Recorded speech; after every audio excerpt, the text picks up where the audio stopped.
নন্দিনীর ভালো লাগা থেকে সকলকে স্বাগত জানাই। আজ অন্নপূর্ণা পূজা। আমার বাড়ি থেকে কিছুটা দূরে বাসন্তী অন্নপূর্ণা পুজো হয়। ওই পুজো ঘিরে মেলাও বসে মাঠে। আমার মেয়ের বয়স যখন 6 বছর, তখন ওখানে আমার মেয়ে কুমারী রূপে পূজিত হয়েছিল।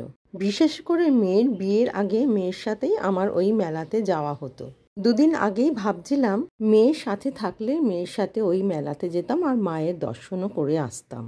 আমি যে স্যারের কাছে যোগা শিখি, ওনার বাড়িতেই আজকে অন্নপূর্ণা পুজোতে আমি গেছিলাম। স্যার নিজেই পুজো করছেন।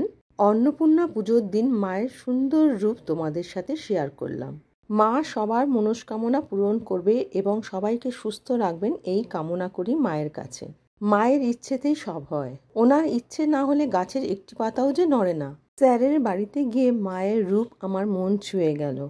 আমার সকল বন্ধুদের সাথে শেয়ার করতে পেরে আমারও খুব ভালো লাগলো। খুব ছোটবেলা থেকে ঠাকুমার পুজো করা দেখে পুজো করা শিখেছি। আমার ঠাকুমা খুব একটা নিয়ম মেনে বা কোনো মন্ত্র জোরে উচ্চারণ করে পুজো করতেন না। যেটুকু না করলেই নয়, আমার ঠাকুমা সেইভাবেই পুজো করতেন। আমি আমার বাড়িতে নিজের মতো করেই পুজো করে থাকি। আমি ভয়েস ওভার দিতে দিতে মাইকে ঠাকুরমশাইয়ের মন্ত্র উচ্চারণ শুনতে পাচ্ছি। মেয়ের সাথে মেলাতে গিয়ে ঠাকুর দেখতে না পারার আক্ষেপ দূর হলো স্যারের বাড়িতে গিয়ে মাকে দর্শন করে। মায়ের ভোগ তোমাদের সাথে শেয়ার করে নিলাম। আর হ্যাঁ, স্যারের বাড়িতে ফল প্রসাদ খেয়েছিলাম। মা তুমি ভালো থেকো, আমাদেরও ভালো রেখো।